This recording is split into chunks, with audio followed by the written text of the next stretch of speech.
Hi you guys, welcome back to my channel. In this video, we are going to be talking about something a little bit different from my last video. So I know I probably shocked you guys, like what the heck? She's uploading a video changing her brake pads and rotors, what the hell? But yeah, you guys, I just want to make this channel um kind of like a not really a diary, but just like a outlook on my life and just the person that I am, the woman that I am. Kind of like a thing of like when I die and pass on, if somebody wants to get to know who Nisi is, they'll be able to look at my YouTube channel and see like what some of my thoughts were, what were some of the things that I enjoyed doing and whatnot. So you guys will probably end up getting videos of me sometime later of me doing like different exercises of how I keep my body nice and toned and looking nice. Likely not in the gym because I don't know, I can't really get over the like the anxiety with recording in a public gym. But maybe if it's like nighttime or early in the morning when someone's barely in there or something.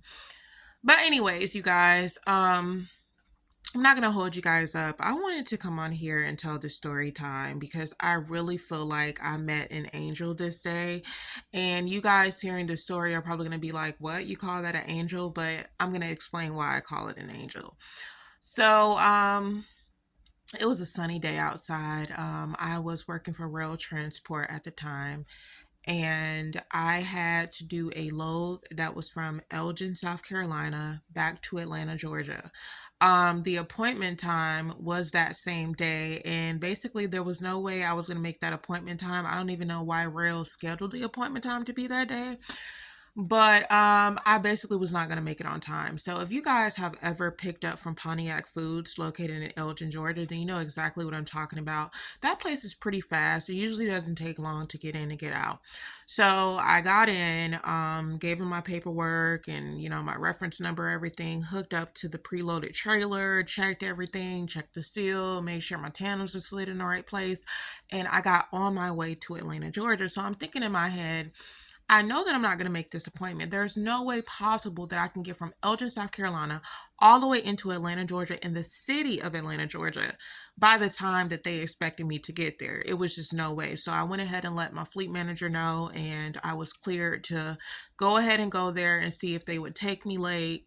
And if they wouldn't take me late, then come back in the morning. So that's what I did. By the time I arrived to Atlanta, Georgia, to the receiver. I cannot remember that place. Oh my gosh, but somebody who's familiar with Pontiac Foods and the place that they usually drop off at in Atlanta, Georgia may be able to comment down below. Because I do not remember that place's name, but anytime I picked up from Pontiac Foods in Elgin, South Carolina, it was always the same receiver in Atlanta, Georgia. So it's pretty clear that, those two places are linked. Anyways, so I finally got there. It was probably like, I would say 10 something at night when I finally got to the receiver. And it was dark. I went in there and I talked with somebody and it was like, in Atlanta, they're so ghetto. Like, so he's like, Shawty, I'm gonna tell you right now, Shawty, you might want to come back in the morning because I'm gonna tell you right now, if we take you right now, ain't no telling when you gonna get out of here. I'm gonna tell you straight up. So he's like, come back early in the morning. So I'm like, okay, I'll do that. So I went ahead and let my fleet manager know, or the fleet manager that was on duty at the time, because my fleet manager is already gone by this time. So went ahead and let them know. They put a note on my account and everything, so I was good to go. Went back to the terminal, and bright and bush-tailed early in the morning, I got up and went back to the receiver. So I got to the receiver, you guys, and here's where the story gets interesting. So I'm going to do a quick sidetrack. For those who know me, they know that if you catch me in person and you look at my phone is probably effed up, okay? It's probably cracked. It probably has dents, scratches, and all that type of stuff in my phone. I'm a firm believer of getting my money's worth out of anything that I use. So that means if the phone is still operable, I can still call, take pictures, record videos, I can still use my keypad, I can still use the screen, then I personally don't see a point in going and get a new phone or even replacing the screen. I don't care about the cosmetics. I care about the operation of the phone. So my phone at the time was working perfectly. It's just the screen was incredibly cracked. And I had cracked that screen shortly after I bought the phone. And then if you know me again, then you know that I do not like phone cases. I know you're probably like, what the hell? But I don't like phone cases. For some reason, they're bulky and I feel like they interfere with my grip on the phone. Like I can grip the phone better when it's skin to phone versus holding the case. Like I feel like I'm going to drop it all the time. So that's just me. So anyways, I say all this to say because it's important in this video. So at the time, the phone that I was using was incredibly cracked. The screen was already cracked, but there was no blackness of the screen. Everything worked fine. It was just cracked. So I had to use my phone to go back inside the place to give them the reference number, because it's either you write the reference number down from looking at your tablet in the truck, or you put it in your phone, because the tablets in the rail truck are not the ones that you could just grab and take in with you. They're the ones that are installed and stuck in the truck.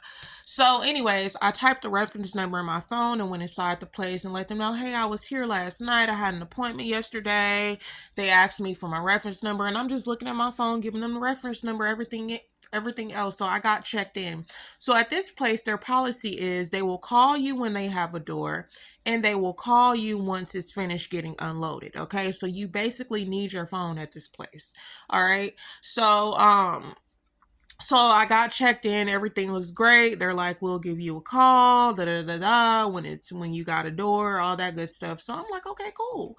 So something I never ever do, y'all, that I've learned my lesson before. I say I learned my lesson before because we have to wear our safety vests, and some safety vests have a pocket in them. So I have put my phone in my safety vest before and dropped my phone. Like it's fell out of my safety vest before. And I told myself I will never do that again because it scared the hell out of me that time. And I thought I had permanently damaged my phone. So anyways, I guess I was in a rush to get back to my truck, and I got in my truck, you guys, as was it when I was getting in my truck or getting out my truck? I think I was getting in my truck. Everything went fine. The phone didn't drop or nothing. And something told me as I was getting in my truck, Nisi, you never put your phone in your safety vest pocket. Get it out of there and put it in your actual pocket or hold it in your hand. But for some reason, I got that message, and I didn't do anything different. So I got back in my truck. I was chilling and I waited for their call. Hey, we want you checked in at door such and such. So I said, okay, great. So I'm like, and I think they said something like, I'm kind of twisting this right now because I can't remember why I ended up getting back out my truck. But I think they maybe called me to come back in and was, telling me that I needed to fill out some other paperwork or something like that. So I went back in there, and as I was getting out my truck, y'all, my phone dropped on the ground. My phone fell face first on that ground. And y'all know when y'all getting out of a semi truck, that is a drop, okay? If you drop out the truck as a 5'5", 5'6" person, you gonna damage something. So your phone dropping out that truck, I just knew the phone was done. So I said, oh Lord. Immediately after it dropped on the ground, I said, oh my gosh, I knew better than this. My heart dropped at the same time. So I got out, I picked up my phone, and y'all, it was damaged, it was shattered, it was done. The screen was it was inoperable at that moment. So I went ahead and went back into place, and when I went back into place, it was like, oh, door da da da. We probably called you by accident or something. I can't remember what they said, but it was nothing that serious. They gave me the door, so I'm shit faced at the time. So I get back in my truck, and I'm going to the door, y'all. I'm backing it in the door. Everything's good with that. I back in, take the seal off, slide the tandems all the way to the rear, and I'm parked, and I'm good. Like, I'm good at this moment. The only thing on my mind is, damn, when they finish unloading this truck, how am I gonna know that they're finished unloading? Because they can't call me no more. Like, if they call me, I can't answer the phone because I can't answer the phone. So the only thing that the phone was doing at this moment is I could use the Hey Google voice command, and it would like respond to me. So I was like, Hey Google, Bluetooth, so it turned on the Bluetooth, and I was able to connect my Bluetooth to the phone without touching the screen. So I'm like, I called a friend of mine to like explain what was going on. I'm like, oh my gosh, this is what just happened. But of course, my friend can't do nothing because my friend is all the way in another different state. So what can they do? So I'm just venting at that point. And then I'm like, okay, well, at least when they call me, I can say, hey, Google, answer the phone, and I can pick up the phone from there. So that way I can hear them when they call. So, y'all, I'm just chilling in the truck. At this moment, I have gotten to the point in my life where I'm not going to panic. Like, if something goes wrong in my life, I'm just not going to panic, because I've learned that panicking is just not the way. And what does panic do besides add more stress? Like, at this point, what's done is done. So what good is panicking? So, y'all, believe it or not, after what's done is done, I'm just like, you know what? I'm devising a plan. I'm like, after I leave here, what I'm gonna do is I've seen a Metro PCS sign right up the street, and I'm like trying to remember how to get there, like in my head. But I'm like, should I, because at this place, what they do is you back your truck into a door, and then from there you gotta drop your trailer and pull up. So I'm like, damn, should I go ahead and leave, since I've been told that I'm a work in? So what a work in means is, if you come after your appointment time, everybody else who has an appointment, they have to go before you. So basically, you're at the end of the line. When they get to you is when they get to you. That's basically a work in.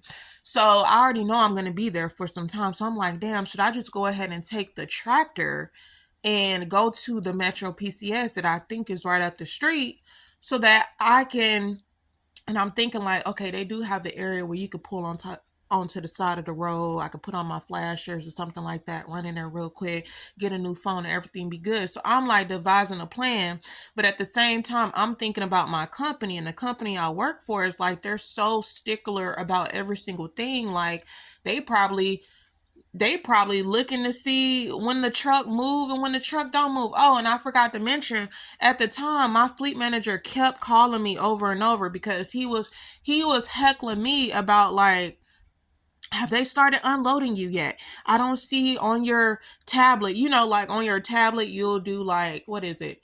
On duty unloading or on duty loading. So all I had it on was like, I think on duty waiting at customer or something like that. I hadn't yet switched it to unloading, because they didn't start unloading me yet.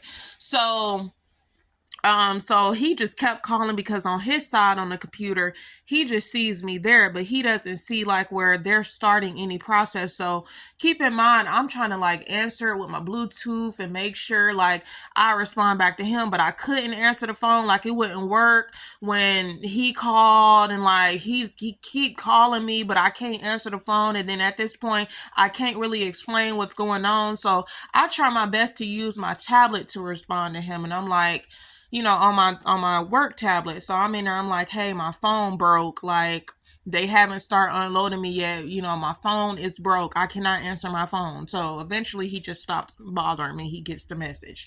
So y'all, anyways, I'm trying to devise a plan. I'm like, at this point, I need a plan, because I need a new phone. Like, I need a new phone, because at the end of the day, my fleet manager calls me, family could call me, something is important, like navigation wise. I need a new phone. Like, I need a new phone ASAP, immediately.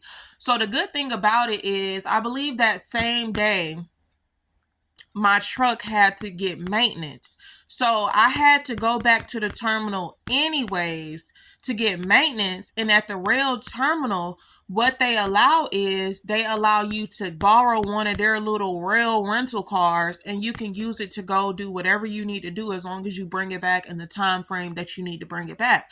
So now I'm thinking like, okay, you know what? I could just sit here for the rest of the day. I'm not going to have no phone for the next however long. And once I get back, and I can use my truck GPS, because the rail terminal is already programmed from like previous, from previous entries. I've used that tablet several times to get me to the terminal. So I'm like, okay, I can use the tablet to locate me back to the terminal. Once I get to the terminal, I'll just borrow one of their rental cars and I'll go get me a new phone. But I'm thinking to myself, like, hold on, what if I don't get out of this receiver until way late at night? And by the time I get to the terminal, like, Metro PCS is closed. Then I'm gonna have to go the whole night without a phone, and that's gonna be issues because my truck is gonna be in maintenance. So I can't use my truck if they're trying to contact me. They're not gonna have no way to contact me, my fleet manager or nothing. Not gonna have no way to contact me because I ain't gonna have no phone. So I'm thinking about all these things. I'm just like, oh my gosh, I need to get this phone now, y'all. So as I'm sitting in my truck, minding my little business, okay, here's where the story gets juicy, okay? So I'm minding my little business, y'all. I'm just devising plans in my truck. This black man comes up to my truck. Now, of course, when he comes up to my truck, he's trying to flirt and trying to holler. Like his initial thing coming up to my truck was to try to get to know me and get my number, of course. So he comes up to my truck, but it's funny because that helps me. So he comes up to my truck and he's like, "Hey, you're beautiful. Like, how long you been driving, stuff like that." So I'm telling him how long I've been driving and stuff like that. Thank you. But of course, y'all know I'm usually smiling from cheek to cheek whenever anybody, don't matter if you're a male or woman. Like, if somebody comes up to me and they're greeting me, I greet them with a smile as well.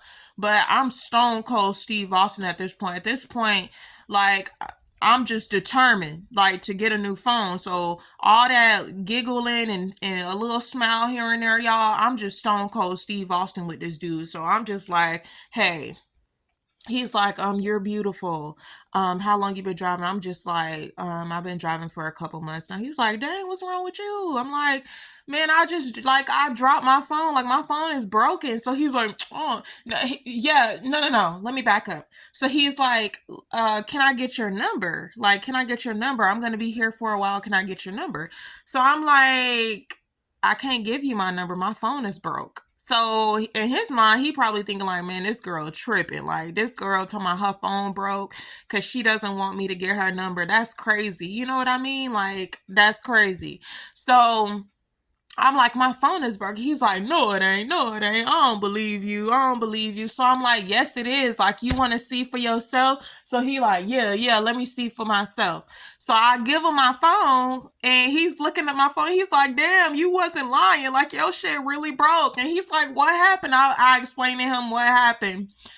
And y'all, when I tell you, he's like, I'm a big energy person and it's gotten me pretty far in life. I'm a big energy person.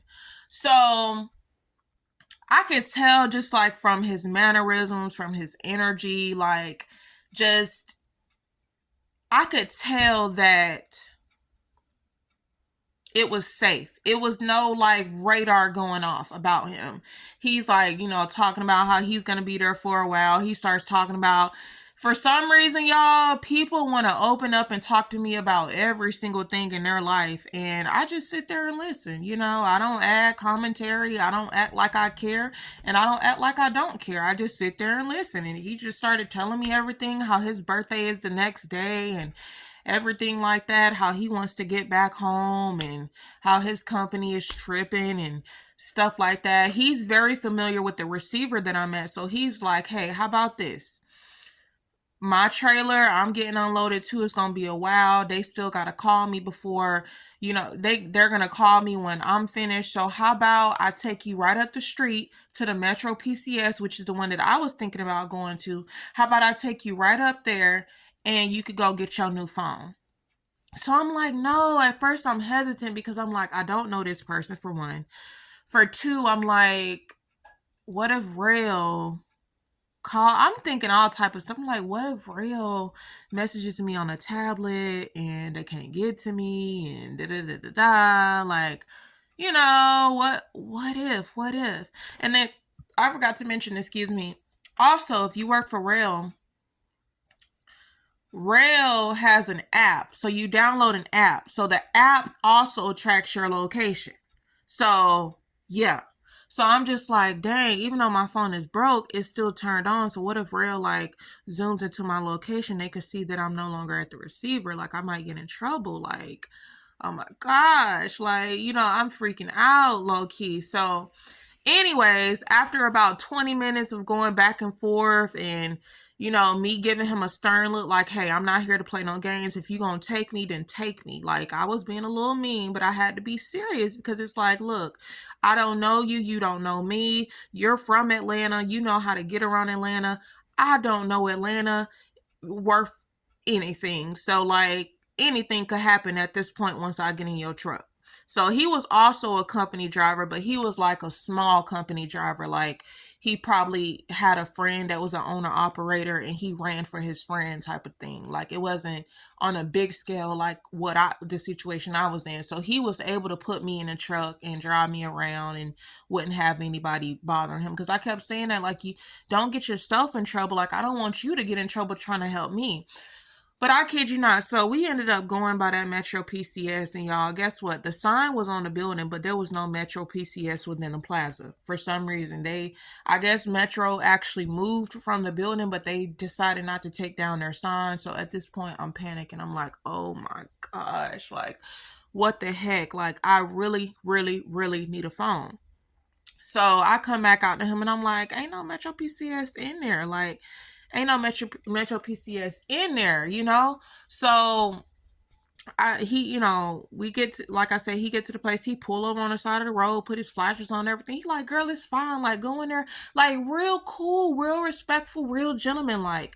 And I'm just like, okay, I run in there. Now the whole time I'm thinking all type of crazy stuff. I'm like, oh Lord, he might leave me here. Like I'm always a person of having a backup plan. Like, okay, if he pull off, if he leave me here, or if he try to kidnap me, this is what I can do. Like I'm thinking of all type of things in my head.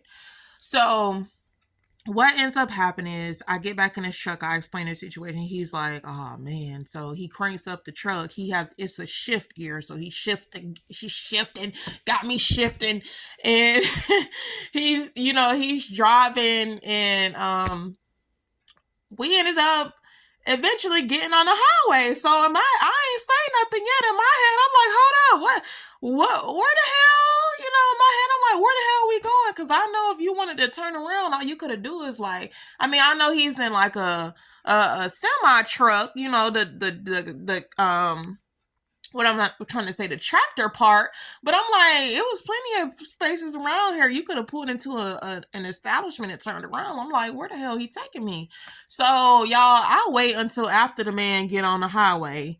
And I'm just like, where are we going? Like, what are you doing? And I guess he can sense like the concern in my voice. So he's like, dang, like, he's real cool. He's like, dang, like, dang, what I was gonna do is, because that one was closed, I was gonna take you by another Metro PCS that I know is like right here off the highway, because I know you really needed another phone.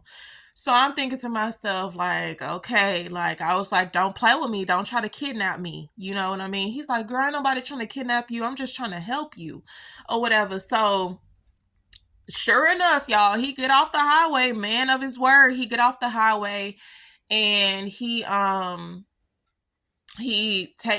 pulls on. Matter of fact, this man stopped and blocked up the damn road. Like it was a 2-lane road. He blocked up the road to let me out the tractor so I could go to the other Metro PCS. So I get in the other Metro PCS. I'm like, hey, I'm just here for a new phone. I quickly look around. I decide which phone I'm going to get, which is the phone I got now. And I'm quickly like, hey, I don't need no upgrades, no cases, no nothing. I just need a new phone. I need to go for work. So the ladies was nice. They ended up getting me checked in, checked out. I say it took every bit of like 15 minutes. So the whole time, y'all, I'm still thinking in my head like, oh my gosh, what if these people call me back and they ready for my truck? they ready for me to hook back up to my truck and come get my paperwork because somebody else need that door and I'm not there, and they come knock on my door, and then they have to call Rail because I'm not in the truck, and then Rail find out. Like, y'all, I'm still in my head thinking all type of stuff. Like, I'm freaking out. So after I get back inside my truck, y'all, I mean, sorry, I'm skipping. I'm skipping way ahead. So I got checked out. So after I get my new phone, I call him. He the first person I call. And I'm like, hey, I'm finished now. He's like, all right, I'm on my way. So some type of way, y'all, he done went and turned around, and he had to block up the other side for me to run across so I could get back in the truck. So I finally get back in the truck, and I'm just like, wow, like, I didn't say it just yet, but I am in so much gratitude because, first of all, this man did not have to do any of this. He did not have to take the time out of his day to help me. And y'all, so he get back on the highway. We're going back to the place, y'all. It is so much traffic. I forgot which highway that is. That's not 85. That might be 75. But y'all, it is so much traffic. So while we're in there, we're just talking and stuff about like other stuff, like not, the obvious that I'm stressed the fuck out and stuff like. Well, I did talk about that a little bit, and he just kept reassuring me like, "You good, you good. Have they called your phone?" I was like, "No, they haven't called my phone." So he was like, "Trust me, like you good." So I'm panicking so much, y'all. I called them and I'm like, "Hey, I was at door such and such, just calling to make sure that I didn't miss a call from you guys." And they was like, "No, you're good. You didn't miss a call from us." And he was like, "See, I told you, like, it's gonna be a while before they even get to you because they likely not gonna get to you until the new shift come in, which is like at 5 o'clock." And keep in mind, y'all, I got to the place at like 9, so that's 8 hours later. So I'm just like, I don't know if he know what he talking about. But he ended up knowing what he was talking about because sure enough, we ended up making it back to the place, and it was only like probably like 3 something. And he finally had got his truck unloaded at around 3:30 or something. So he just came to me and was like, "You good? Everything good?" And y'all, I kept trying to offer this man Cash App for gas, Cash App just as a thank you, just anything. Like, just please, like, please let me just send you a couple dollars so you can get you some lunch so I can thank you properly because you did not have to do this. You literally saved my day. You literally saved my freaking day and didn't ask for nothing in return, never tried to push up on me, never tried to touch me, never tried to be inappropriate, just was very respectful, calm, made sure I felt safe and comfortable, and just kept me laughing and giggling the entire time, trying to get my mind off of me having a low key panic attack about everything. Like, he didn't ask for nothing in return. So, he finally came to my truck once we got back to the place and stuff like that. He was like, "You good?" I'm like, "Yeah, I'm good. Thank you so much. Just thank you so much." I just kept saying thank you. I didn't know what else to say. He wouldn't let me cash app him. He wouldn't let me he wouldn't even give me his cash app, y'all. So anyways, long story short, he ended up leaving, and that was the last day that we talked. We never talked again. I sent him a text saying thank you and stuff like that, and he said, I think he said you're welcome. I'm not even sure if he responded, but it's like he was a ghost. I never seen him again or heard from him again.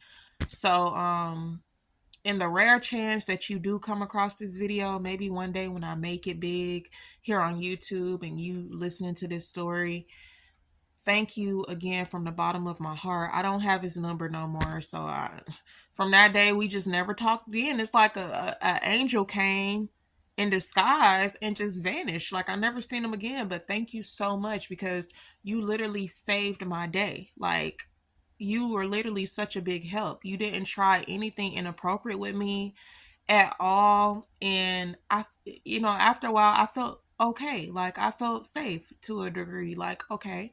So he ended up being right. It wasn't until 5 that the new shift came in, and somebody finally unloaded my trailer and then called me and told me it was done. So I was like, dang, and he knew what he was talking about. So y'all, that is the story of how I met a real life angel in Atlanta, Georgia. being a truck driver, and how I am forever grateful for people like that, people that exist like that, who just only want to help you. That's it. He just wanted to help and he helped. Whatever was on his spirit, he did it. And I thank you so much. Like, I thank you. I appreciate you. So, you guys, if y'all want to hear more story times about things that has happened to me being a truck driver, then let me know in the comment section below and I'll be sure to let you guys know about that. But until next time, I will catch you in my next video. Peace.